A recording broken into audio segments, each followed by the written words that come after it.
Prezados irmãos, louvado seja nosso Senhor Jesus Cristo. Para sempre seja louvado e nossa Mãe Maria Santíssima. Este sexto domingo do tempo comum, ano A, ano de São Mateus, apresenta o tema da nova lei, que é a antiga levada ao cumprimento, à perfeição. O livro do Eclesiástico diz que nós somos livres. Diante de nós, Deus colocou o fogo e a água. Podemos estender a mão para o que quisermos.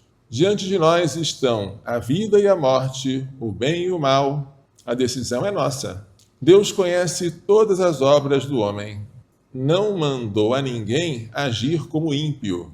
A ninguém ele deu licença de pecar. Se o homem peca, peca livremente, e é merecidamente que ele é castigado. O Salmo 118 contém um hino, a lei do Senhor, que é maravilhosa, é perfeita, é uma luz para os olhos. Felizes são aqueles que cumprem esta lei. Porém, aqueles que não cumprem, cavam para si mesmos a sua ruína. A segunda leitura, tirada da primeira carta de São Paulo aos Coríntios, é a continuação da leitura de domingo passado. São Paulo disse que entre os coríntios não havia muitos de sabedoria humana, nem de família prestigiosa. E o próprio São Paulo, quando esteve lá, em Corinto, esteve com receio e muito temor, e a sua linguagem nada tinha da sabedoria humana. Mas ele quis pregar Jesus Cristo e Jesus Cristo crucificado. No entanto, entre os perfeitos, entre os maduros, entre aqueles que não são criancinhas em Cristo, mas já amadureceram na fé e na caridade, falamos de sabedoria, não da sabedoria deste mundo, nem dos poderosos deste mundo que estão destinados à destruição. Falamos sim da misteriosa sabedoria de Deus, que Deus destinou desde a eternidade para a nossa glória. Atenção, Deus tem uma sabedoria escondida, misteriosa, que desde sempre destinou para a nossa glória. Nenhum dos poderosos deste mundo conheceu essa sabedoria. Se a tivessem conhecido, não teriam crucificado o Senhor da glória. Mas Deus preparou para nós coisas maravilhosas, para nós que o amamos. E esse mistério foi nos revelado pelo Espírito Santo, porque o Espírito Santo perscruta, sonda, esquadrinha tudo, mesmo as profundezas de Deus. Nós, portanto, se não resistirmos ao Espírito Santo, seremos herdeiros desta sabedoria. É a sabedoria da cruz, que parece loucura, mas ela é sabedoria para aqueles que se salvam, loucura para aqueles que se perdem. Esta sabedoria nos ensina a renunciar a si próprios e a seguir Jesus no caminho da sua renúncia até a morte, para depois participar com ele da sua ressurreição. De fato, é uma sabedoria misteriosa, porque aparentemente isso não tem nada a ver com sabedoria.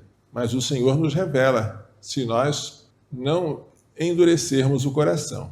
O Evangelho contém o Sermão da Montanha na parte em que Jesus, sentado em uma das colinas de Cafarnaum, como um mestre, como um novo Moisés, como um novo legislador, anuncia e promulga a nova lei. A antiga foi promulgada sobre uma montanha, o Monte Sinai, em tábuas de pedra. A nova lei é promulgada também sobre uma montanha, mas ela é inscrita nos nossos corações, porque ela é uma lei interior, é a lei do Espírito, é a lei da graça. A antiga lei, pura e simplesmente, não era capaz de salvar, porque ela ordenava fazer, mas não dava a graça para cumprir o que ordenava. A nova lei é diferente. Ela não apenas ordena, ela nos empurra, ela nos impulsiona. Ela própria é uma força interior que nos move a fazer aquilo que ela ordena. Jesus não veio abolir a lei antiga, nem os profetas. Ele veio dar pleno cumprimento à lei antiga e aos profetas. Tudo aquilo que foi falado permanecerá e não se poderá tirar impunemente nem uma vírgula, nem um risquinho, sem que tudo se cumpra. Aquele, portanto, que violar o menor dos mandamentos e ensinar os outros a violá-lo será considerado menor no reino dos céus. Mas aqueles que os praticar e ensinar os outros a praticar será considerado grande no reino dos céus. Se a vossa justiça não for maior que a dos escribas e fariseus, não entrareis no reino dos céus. Mas é possível fazer mais do que os escribas e fariseus faziam? Aparentemente não, porque eles não só cumpriam a lei, mas cumpriam com excesso. A lei ordenava jejuar uma vez por ano, no dia das expiações. Eles jejuavam 2 vezes por semana. A lei ordenava o repouso do sábado, mas eles observavam, no dia de sábado, um repouso que ultrapassava o que a lei mandava. Tal era o escrúpulo deles. Quantas discussões entre eles e Jesus foi sobre a observância do repouso do sábado. Por exemplo, eles achavam que sábado não se podia fazer milagres. Jesus não podia fazer curas, porque isso violava o repouso. Será que nós podemos fazer mais do que eles? Talvez não mais, mas podemos fazer melhor. Porque aquilo que eles faziam na pura exterioridade, nós podemos fazer com o coração. E Jesus nos ensinou que o coração é a sede da moralidade pessoal.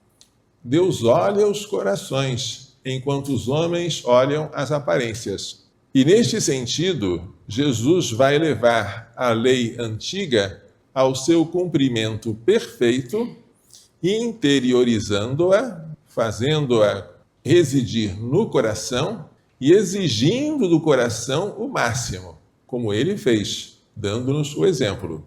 O 5º mandamento dizia, e ainda diz, não matarás. Ele permanece. Só que Jesus acrescenta, eu, porém, vos digo, aquele que se irritar, que se encolerizar contra seu irmão e que disser uma palavra humilhante para o seu irmão, será réu em juízo. E se esta palavra for verdadeiramente para ferir, preste atenção, ele poderá ser condenado ao fogo do inferno. Coisa estranha. Será que eu posso cometer um pecado mortal que me torne digno do inferno apenas por uma palavra? Estamos tão acostumados às palavras inúteis, às palavras de condenação do próximo, às palavras de brigas, que é assustador pensar que eu posso matar moralmente o próximo pela minha palavra e que este homicídio moral mereça para mim o inferno. Mas está escrito aqui. E para nós não irmos para o inferno, nem para o purgatório, Jesus dá um conselho.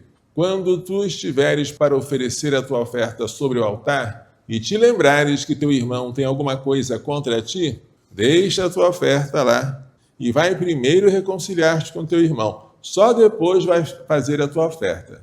Reconcilia-te com teu adversário enquanto estás em caminho. Em caminho quer dizer nesta vida terrestre. Senão, o teu adversário vai te entregar ao juiz. O juiz vai te entregar ao guarda. O guarda vai te colocar na prisão. E de lá não sairás até teres pago o último centavo. Esta prisão provavelmente é o purgatório, da qual se sai após pagar a dívida inteira. Não queremos passar pelo purgatório? Vamos nos reconciliar com os irmãos, enquanto estamos em caminho com eles, para podermos assim trazer uma oferta que seja agradável ao Senhor. O 6º mandamento dizia, e ainda diz, não cometerás adultério. Mas Jesus estende o adultério até o campo do simples desejo e do simples olhar. Eu, porém, vos digo, todo aquele que olha para uma mulher desejando-a, já cometeu adultério com ela em seu coração. É assustador o que Jesus diz, porque o adultério era um pecado para os judeus abominável. A pena para o adultério era o apedrejamento. Jesus dizer que um olhar libidinoso já é um adultério no coração, significa que quem o comete é réu de morte. E de pouco adiantará para os judeus dizerem, eu não cometi adultério fisicamente, foi só um olhar, porque o pecado está fundamentalmente no coração e no desejo. O Papa São João Paulo II faz uma observação aqui. Não está dito, todo aquele que olhar para a mulher do próximo cometeu adultério com ela em seu coração. Está simplesmente mulher. E o que São João Paulo II conclui daí? Que é possível que o marido cometa adultério com a própria esposa, se fizer dela um mero objeto. De fato, esta nova lei é muito exigente. Mais ainda, como Jesus sabe que a nossa fraqueza é grande, ele ordena que, para evitar os olhares impuros, sejamos violentos. Se o teu olho direito é para ti ocasião de pecado, arranca-o e lança-o para longe de ti. Poderíamos esperar que Jesus dissesse, tapa o olho direito, mas ele mandou arrancar, para significar com que violência temos que desviar o olhar, fechar os olhos, afastar a nossa vista daquela coisa, daquele lugar, daquela pessoa que nos leva à queda. Se aquilo que é ocasião de pecado é a mão direita, corta e joga para longe de ti, porque é melhor perder um dos teus membros do que todo o teu corpo ir para o inferno. Assim, Jesus atualiza o 6º mandamento. Não cometerás adultério, agora já é uma coisa bem mais ampla. Abrange qualquer pecado contra a castidade e qualquer desejo interior de tal pecado. Por fim, ele fala sobre o divórcio. O divórcio havia sido tolerado pela lei de Moisés. E se um homem divorciasse da sua mulher, deveria dar a ela uma carta, uma certidão de divórcio. Eu, porém, vos digo, diz Jesus, todo aquele que divorcia de sua mulher, a não ser por motivo de união irregular, por exemplo, um incesto, faz com que ela se torne adúltera. E quem se casa com a mulher divorciada comete adultério. Pode-se imaginar o susto dos ouvintes, porque o divórcio era permitido, ou ao menos tolerado, pela lei de Moisés. Jesus dizer que o divórcio agora é proibido e que o casamento depois do divórcio se chama adultério é assustador. Como é que Jesus pode exigir tanto? Porque ele veio nos trazer a graça do Espírito Santo e porque ele veio nos dar o exemplo. Só o exemplo não adianta, mas o exemplo com a graça servem. Por fim, o 8º mandamento, não levantar falso testemunho. Esse mandamento dizia e ainda diz que nós não podemos mentir. Porém, Jesus vai além. Ele quer que a mentira seja de tal modo afastada de nós que não haja sequer necessidade de fazer juramentos. A lei antiga mandava que os juramentos fossem cumpridos. A lei nova diz, o vosso sim seja sim, o vosso não seja não. O que vai além disso procede do maligno.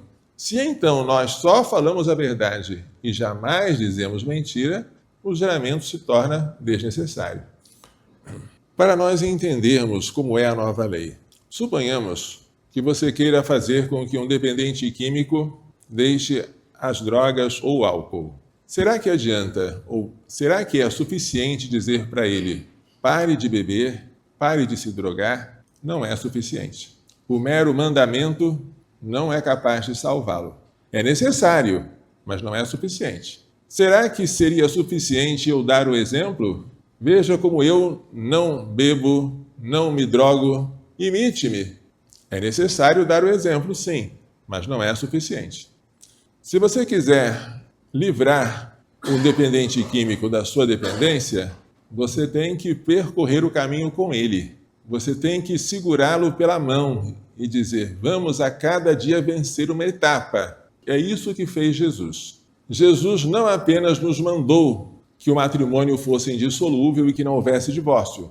Não apenas ele nos mandou que nós não nos irritássemos contra o próximo.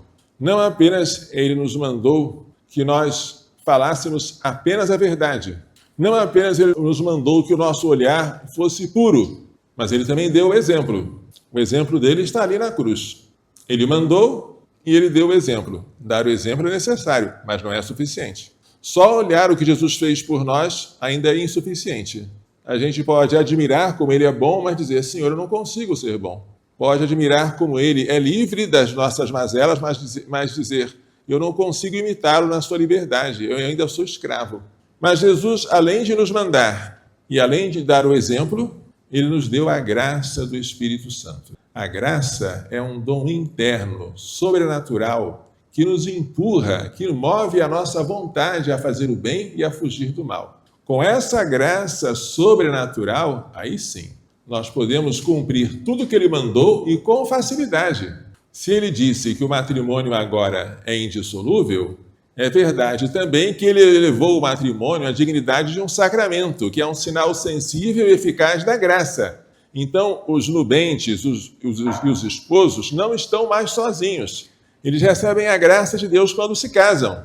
Se é verdade que nós temos agora que abominar a mentira e o pai da mentira, também é verdade que nós recebemos no batismo a graça santificante, para levarmos a sério as nossas promessas batismais. Se é verdade que nós devemos ser mansos como ele e jamais nos irritarmos contra o próximo, também é verdade que ele nos concede pelos sacramentos da igreja, entre eles o da confissão, a graça necessária para nós não pecarmos mais. Então nós estamos diante de uma lei mais exigente do que a antiga, mas, curiosamente, uma lei mais fácil de ser cumprida, porque nós não cumprimos sozinhos. Nós temos Jesus em nós para cumprir. E que maravilhoso! Tantos justos do Antigo Testamento ansiaram pela época dessa nova lei e morreram sem vê-la. E nós vivemos o Novo Testamento. Nós estamos numa lei que é suave, nós carregamos um jugo que é leve e nós encontramos em Jesus repouso para nossas almas. De fato, como a lei de Cristo é maravilhosa. Vamos repousar nela. Não queiramos voltar à escravidão do pecado, que nós já deixamos sepultado na pia batismal. Vivamos agora na liberdade dos filhos de Deus e tenhamos a esperança do céu que nos está reservado. Vamos pedir a Maria Santíssima e seu castíssimo esposo São José que nos façam compreender e praticar tais lições. Louvado seja nosso Senhor Jesus Cristo. Para sempre seja louvado, nossa Mãe Maria Santíssima.